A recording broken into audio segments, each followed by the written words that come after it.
Let me tell you about 24 hours that the tennis world is still trying to fully process. 24 hours that started with an 18-time Grand Slam champion throwing the full weight of her legendary status at the sport's scheduling establishment. Continued with hundreds of Filipino fans pressed against fences and spilling into walkways just to catch a single glimpse of a 20-year-old from Manila in full competitive flight. And ended with that same young woman walking out onto center court in Dubai while the entire tennis world collectively held its breath. What you are about to read is not simply a tennis story. It is a story about power, about who gets to decide which players matter, about the uncomfortable questions that an entire sporting institution tried desperately to avoid confronting, and about one extraordinary young woman who refused, absolutely refused, to be squeezed back into a box that was never designed to hold her. This is the Eala story, and you are not going to want to look away. Before we get into the fury and the controversy and the moments that had fans around the globe absolutely losing their minds, you need to understand who Alexandra Eala actually is. Not the polite, sanitized, headline-friendly version, the real story. Because once you understand the full picture, everything else makes complete and total sense. Alexandra Eala was born in Manila, the Philippines, on May 23, 2005. And from the very beginning, she was not simply a tennis player, she was a statement. Elite women's tennis has been dominated for decades by players from Europe, the United States, and Russia. The pathway for an Asian athlete, let alone a Southeast Asian athlete, to break through to the very top of the sport has never been merely narrow. It has been built with walls, trapdoors, and institutional barriers that were never designed with players like her in mind. Alexandra Eala decided she was going to bulldoze through every single one of them. She announced herself to the global tennis community by capturing the girls' singles title at the French Open in 2022. Pause on that for a moment. Roland Garros, one of the four most prestigious tennis tournaments on the planet, and she won it as a teenager from the Philippines, making her the most exciting junior prospect to emerge from Southeast Asia in the history of the sport. She refined her game at the Rafael Nadal Academy in Mallorca, one of the most respected training environments in the world, where her natural athleticism and fierce competitive instinct were shaped into something genuinely dangerous. The tennis world had been served notice, and frankly, it had nobody to blame but itself for being slow to act on that notice. Her transition to the professional tour has been nothing short of jaw-dropping. She has defeated the reigning world number one. She has knocked out Grand Slam champions. She has put together victories that, had she been born in the United States or France or Germany, would have dominated sports front pages for weeks. Instead, she quietly kept accumulating ranking points, kept piling up victories against credible opponents, and kept drawing the kind of crowds that tournament directors were simply completely unprepared for. By the time Dubai arrived in February 2026, she was ranked 47th in the world, and she stood as the highest-ranked Filipina in the entire history of WTA tennis. This is not potential anymore. This is not a promising story waiting to be told. This is reality, happening right now in real time, whether the establishment wants to fully acknowledge it or not. And then there are her fans.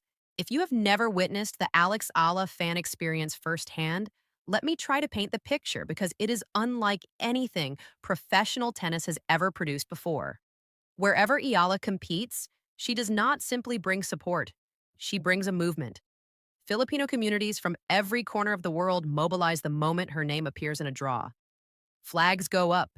Chants fill stadiums. Entire sections of arenas are bathed in the red, white, blue, and gold of the Philippine flag. People book flights, take days off work, sleep in their cars outside venues, queue for hours under the desert sun or the Australian heat just to be inside the building when she walks onto the court. The chant of Laban Alex, which translates from Filipino as Fight Alex, has echoed through stadiums that once hosted the greatest players in the history of this sport, and it sounds like nothing else in tennis today. Former professionals Steve Johnson and Sam Querrey captured the magnitude of this phenomenon accurately when they debated on their podcast whether Eala is now the single biggest draw in women's tennis right now. Bigger than Coco Gauff, bigger than Arina Sabalenka. Their conclusion was unambiguous. When two former professional players speaking plainly and honestly rank a player outside the top 40 as the most compelling box office attraction in the sport, you know something genuinely seismic is occurring. But here is where the story becomes complicated. Here is where the outrage starts to make complete sense. Here is where the establishment controversy erupts. Despite everything just described, despite the packed stadiums and the standing room only atmospheres and the commercial goldmine she represents for any tournament fortunate enough to have her in its draw, Alexandra Eala had been repeatedly, consistently, and inexplicably scheduled on courts that simply could not accommodate the demand she generates. Not center court, not the main stadium. Secondary courts, outer courts, courts that regular tournament attendees wander past on their way to the main events. The breaking point came at the 2026 Australian Open, when Eala was assigned to Court 6 at Melbourne Park for her first round main draw match. Court 6, not Rod Laver Arena, not Margaret Court Arena. Court 6. The result was absolute pandemonium of the most flattering kind imaginable. Fans began queuing long before the match was scheduled to begin. Walkways packed to standing capacity. Hundreds of supporters who had traveled thousands of miles never made it inside because the physical space simply could not absorb them. Filipino flags dotted every available vantage point. The noise from inside that court carried through the grounds like nothing a routine early round match should ever produce. And the contrast with the main courts that day, some of which were showing patches of noticeably empty seats during matches involving higher-ranked players, was impossible for any honest observer to ignore. Martina Navratilova was watching from her commentary position on Tennis Channel, and she had seen enough. 18 Grand Slam singles titles. A lifetime of fighting for what is fair in this sport and in the world broadly. She looked at those scenes outside Court 6 and called it what it was. She said, directly and without diplomatic hedging, that tournament organizers needed to keep more in mind where players are from and what the actual fan base looks like. She pointed to the massive Filipino audience in Melbourne and in Australia generally, and said plainly that this needed to inform scheduling decisions. Lindsay Davenport, the 1989 Wimbledon champion and one of the most authoritative broadcast voices in the sport, went even further. She said flatly that Eala should have been on a bigger show court, that she is the most famous female athlete from the Philippines, and certainly one of the most famous athletes to emerge from that entire sporting world, and yet fans were being physically turned away from the court she was assigned to. When two of the most decorated women in tennis history are compelled to publicly call out a Grand Slam tournament for how it is treating a specific player, the word oversight starts to feel like a very inadequate description of what happened. And once observers began comparing how Eala was being treated against players with similar or lower rankings, but demonstrably smaller and less commercially significant fan followings, once people began asking whether there was a hierarchy operating within WTA scheduling that automatically elevated athletes from traditional tennis powerhouses, regardless of objective commercial and competitive merit, the conversation shifted into territory the establishment desperately did not want to occupy. The word that entered the room was bias. And once that word was spoken out loud by credible people, it could not simply be walked back out. Novak Djokovic, pressed on the same subject at his own Australian Open press conference, acknowledged the court assignment could have been handled better, called Eala the biggest tennis star the Philippines has ever produced, and said the interest from such a large and passionate country made the case for a bigger venue obvious. The acknowledgments came from the most decorated player in the history of the sport, from legends in the commentary booth, from fans whose distress was entirely visible and entirely justified. And then came Dubai. And the Alexandra Eala experience in the UAE was something to behold. She arrived with a point to prove and proceeded to deliver a week of performances that deserved to be the biggest tennis story of the fortnight. Her campaign opened against American Hailey Baptiste, who retired during their match, sending Eala through to the round of 32. But that was just the prologue. The performance that genuinely stopped the tennis world was what came next, against sixth seed Jasmine Paolini. Jasmine Paolini is not a player you throw around casually in this conversation. She is a former Dubai champion. She is a top 10 player. She is a Grand Slam finalist who has consistently demonstrated the kind of mental resilience and tactical sophistication that makes her dangerous on any surface against any opponent. She walked onto that center court as the clear favorite. Tennis analysts had done the numbers and almost universally forecast that experience, and ranking would tell. What they got instead was a masterclass from Alexandra Eala. She attacked Paolini's serve with relentless, almost aggressive confidence.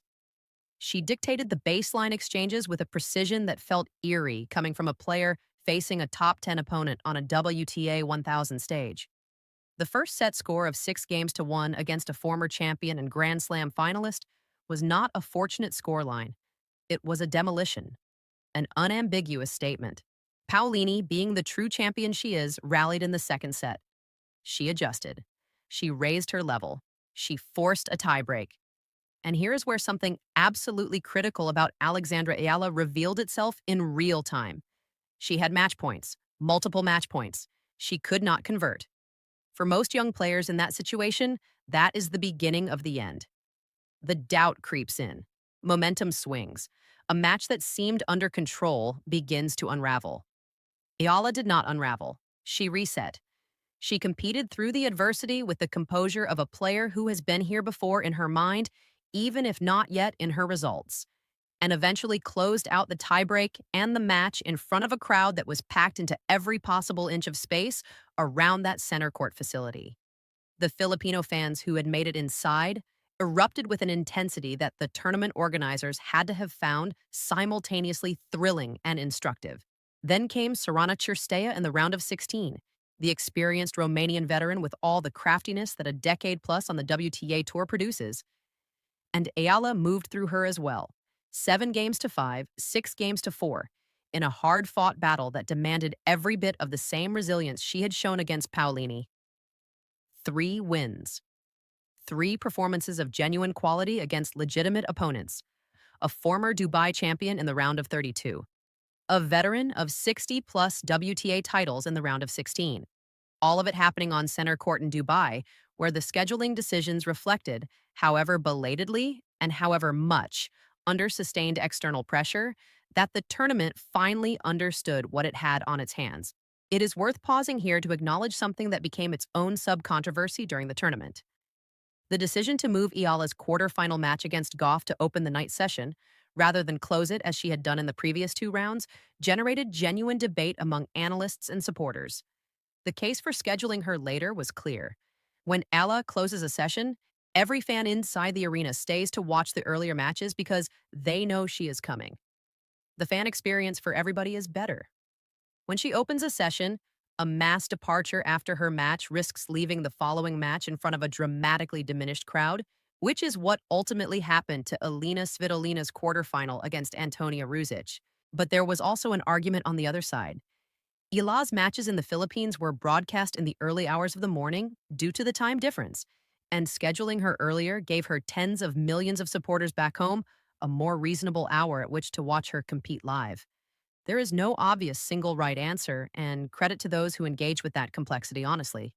But the fact that this conversation was even happening, the fact that tournament directors are now structuring their entire evening schedule around the gravitational pull of one 20-year-old player, tells you everything you need to know about what Alexandra Eala has already become.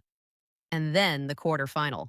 Alex Eala versus Coco Gauff, center court primetime, Dubai. Coco Gauff is the world number 4, a 2-time Grand Slam champion, the reigning 2025 French Open title holder, a player who represents everything the established upper tier of women's tennis has to offer in terms of competitive excellence, mental fortitude, and big stage experience. She walked onto that court having survived an extraordinary comeback situation in the previous round, where she had been 3 match points down against Elise Mertens before recovering to win. She was sharp, she was battle-hardened, she was ready. She was also walking into an arena where the overwhelming majority of the crowd was there for the other person. Goff acknowledged it directly and with the kind of class that makes her genuinely likable on top of being brilliant. She said it was great to be on a crowded court. She said she had played Dubai for many years, and to see the stadium full meant a lot. She called Eala's exploding fan base great for tennis and thanked Eala directly for bringing a new demographic to the sport. And then she delivered the line that summed up the whole extraordinary atmosphere with perfect self-awareness. She told the packed crowd that whenever they were cheering for Eala, she was pretending it was her own name being called, and that it actually helped her compete. If you cannot beat them, "You have got to join them," she said, laughing. The crowd laughed with her. Even the most passionate Filipino supporters in the building had to appreciate the honesty and the warmth of that acknowledgement. The match itself was a reminder that sport's most compelling narratives and sport's most decisive score lines do not always align. Goff was dominant from the very opening exchange. She won 77% of points on her first serve. She broke Eala in all three of her service games in the opening set, sealing the bagel 6 games to 0 in just 26 minutes of tennis. The first 10 games of the match went to Goff without interruption. And while Eala eventually found a brief fight back in the second set, cutting the deficit to 4 games to 2 and sparking a genuine eruption from the partisan crowd, Goff regrouped immediately and closed out 6 games to 2. Match time, 67 minutes. Final score, 6-0, 6-2. Eala left center court to a standing ovation that lasted and lasted. The crowd recognized what they had watched across the entire week, not just this single match. They had watched a 20-year-old compete on the biggest stages available with a ferocity and a grace that the sport has rarely seen at this age and this stage of development. They had watched a player who, despite clear fatigue from a demanding Middle East swing that included early exits at the Qatar Open the previous week, had still found the tennis to beat a top 10 player and go deep in a WTA 1000 event. And they had watched her lose to one of the best players in the world without crumbling, without making excuses, and with the maturity of a champion who knows the gap that still exists between where she is and where she is going is not insurmountable. It just requires work. Eala herself spoke with remarkable candor after the loss. She acknowledged clearly that the gap between herself and Goff had been prominent. She was direct about her serve, letting her down at crucial moments. She won only 27% of points on her first serve and 40% on her second against Goff, numbers that simply will not threaten the top players in the world, and that she knows must improve before the ceiling of her ability can be fully realized.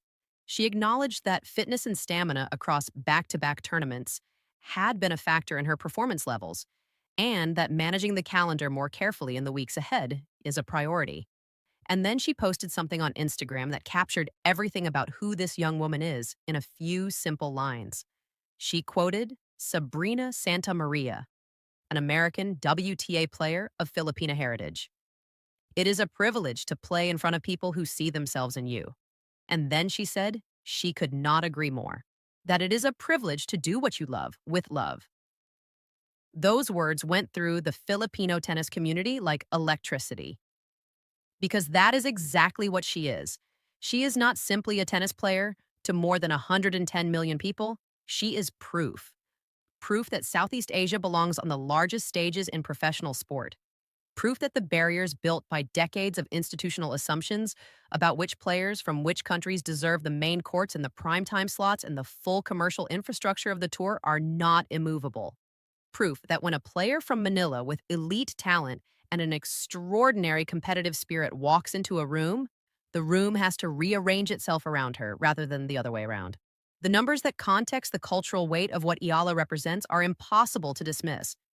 Her pre-tournament press conference at the 2026 Australian Open drew more views on the official WTA YouTube channel than the press conferences of players ranked considerably higher than her. Her post-match interview after the Australian Open loss, a loss, not a win, hit over 100,000 live stream views. Filipino fans interacting with tournament content wherever she competes have pushed engagement metrics to levels that WTA executives are now actively monitoring and factoring into strategic discussions about scheduling, sponsorship, and commercial development across the Asia-Pacific region. The market she represents is not theoretical. It is measurable, and it is large, and it is passionate in a way that most sports organizations would invest enormous resources to manufacture if they could. The good news, genuine good news, is that Dubai showed the sport beginning to reckon with this reality more honestly. Center court, scheduling throughout the tournament, the prime time slot, the acknowledgement that when Alexandra Eala is in a draw, you build the session around her rather than treating her as a supporting act to be fitted in wherever space allows. These are the right decisions. They are late. They arrived under sustained public pressure from legends and analysts and fans who refused to let the Court 6 Australian Open moment become a forgotten footnote. But they arrived. What comes next is the most important question in women's tennis right now. Indian Wells is coming. Miami is coming. The 1 year anniversary of the breakthrough that launched all of this into the global consciousness. The hard courts where a wild card ranked 140 knocked out the world number two and pushed the world number four to 3 sets and made everyone on earth say her name. She will walk back into Miami as a seeded player, ranked 32 in the world after her Dubai ranking climb of 15 places, carrying everything this past year has taught her and with the full weight of an entire nation's belief behind every step she takes onto that court.